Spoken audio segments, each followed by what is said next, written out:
আমাদের বাংলাদেশের সামাজিক প্রেক্ষাপটে যেটা এক এক দেশের এক একটা সামাজিক বাস্তবতা আছে।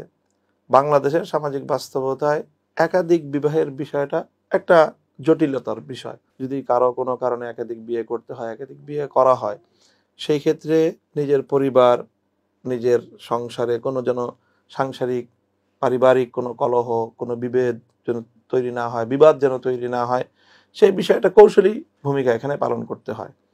তা আমিও সেই ধরনের কৌশলী জায়গা থেকে একাধিক বিয়ে করেছি এবং স্বাভাবিকভাবেই আমার দ্বিতীয় বিয়ের বিষয়টা আমার প্রথম স্ত্রীকে আমি ঠিক সেভাবে অবহিত করি নাই এবং এই অবহিত করার কোনো প্রয়োজনও নাই। যে অবহিত করার মানে মাত্রা আছে, অবহিত করার উপযুক্ত সময় আছে।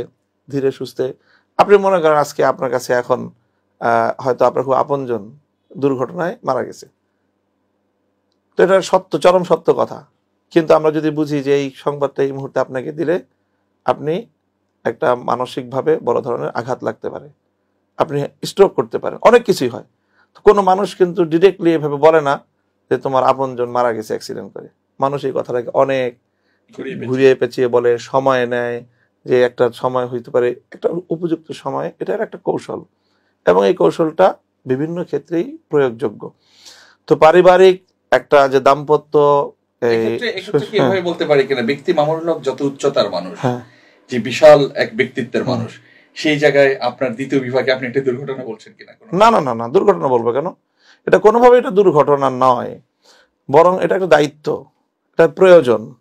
ইসলামী শরিয়াকে আমরা আমি মানুষ কেন, আমি আমার চেয়ে হাজার লক্ষ গুণ মানুষ যদি আরো বড় হয়ে যায় কোনো মানুষ, ইসলামের বিধানের কাছে সে স্বাভাবিক মানুষই।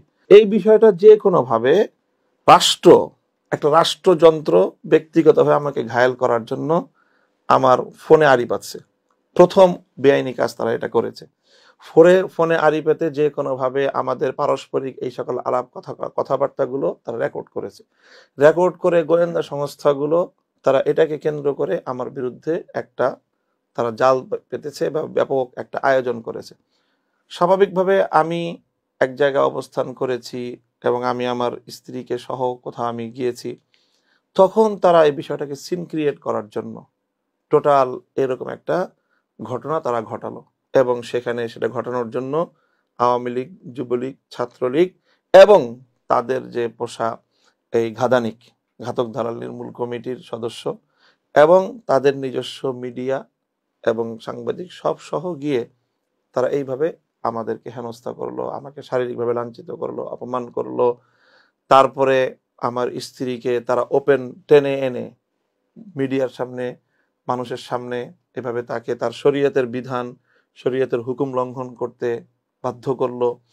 তারপরে সেটাকে আমি সেটাকে ট্যাকেল করলাম। আমরা সেখানে পরিস্থিতি এবং সেখানে তো আমাদের দুজনের পক্ষ থেকে উপস্থিত স্পষ্ট স্টেটমেন্ট আছে যে আমরা কারা, আমাদের কি সম্পর্ক, আমাদের কি পরিচয়, আমরা কেন গিয়েছি। সেখানে শুধু আমার বক্তব্য না, তো আমার জায়গা থেকে আলাদা তার বক্তব্য নিচ্ছে। তাকে ওখানে আরেক জায়গায় মহিলা পুলিশ তারা গিয়ে, আইন শৃঙ্খলা রক্ষাকারী বাহিনীর সদস্যরা তারা গিয়ে তাকে সেখানে জেরা করছে। দেখেন, পুলিশ জেরা করছে এবং সে লাইভ করছে। কত ভয়ঙ্কর, মানে আইন শৃঙ্খলার আইনের পোশাক পরে মানুষ এই কতটা বেআইনি কাজ করছে।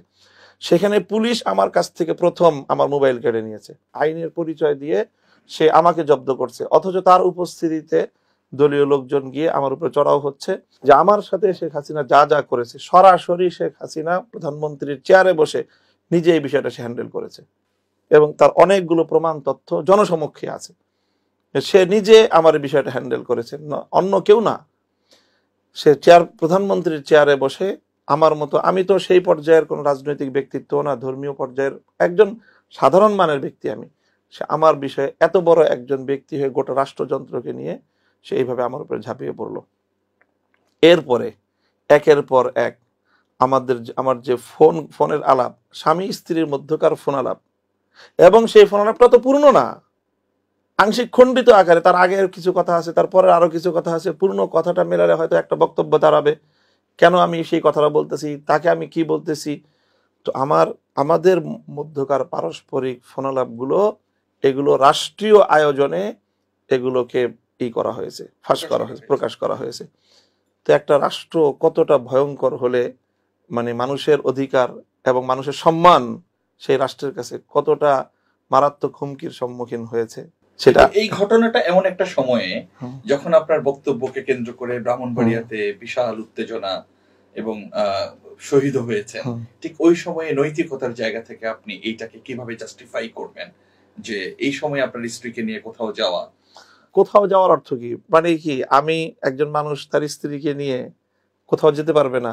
পরিস্থিতি যাই হোক, পরিস্থিতি কি হয়েছে, পরিস্থিতির ঘটনা ঘটেছে তখনকার। আমি যদি 2021 সালের ঘটনা বলি, এটা মার্চ মাস কেন্দ্রিক। মার্চ মাসের 26শে মার্চ ঘটনা ঘটেছে, নরেন্দ্র মোদী আসছে, 26শে মার্চের পর 28শে মার্চ হরতাল হয়েছে, 28শে মার্চের হরতালের মধ্যে নিহত হয়েছে। তারপরে আমরা 30শে মার্চ প্রোগ্রাম করে আমাদের সমস্ত প্রোগ্রাম শেষ। তারপরে এখানে কিছু মানুষ আহত নিহত হয়েছে, সেই সকল আহত নিহতদের পাশে আমরা তাদের পাশে দাঁড়িয়েছি, তাদের সাহায্য করেছি, তাদের সহযোগিতা করেছি। এবং ঘটনার দিন, যেটা এপ্রিল মাসের 3 তারিখ, সেই দিনও আমি হাসপাতালে গিয়েছি রোগী দেখতে, এবং সেই দিনও আমি সংগঠনের প্রোগ্রাম করেছি। তো সংগঠন, হাসপাতালের রোগী, সব কাজের মধ্যে আমার স্ত্রীর প্রতি কোনো দায়িত্ব নাই, আমার পরিবারের প্রতি কোনো দায়িত্ব নাই।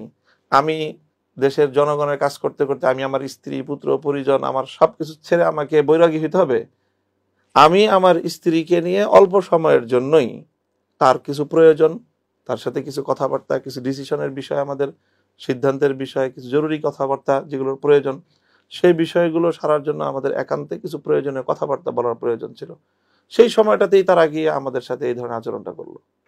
তো কাজেই আমি মনে করি যে এখানে আমি এমন কোনো কাজ আমার দ্বারা হয় নাই যেই কাজটার কারণে তারা এটাকে আমাকে কোনো অভিযুক্ত করতে পারে।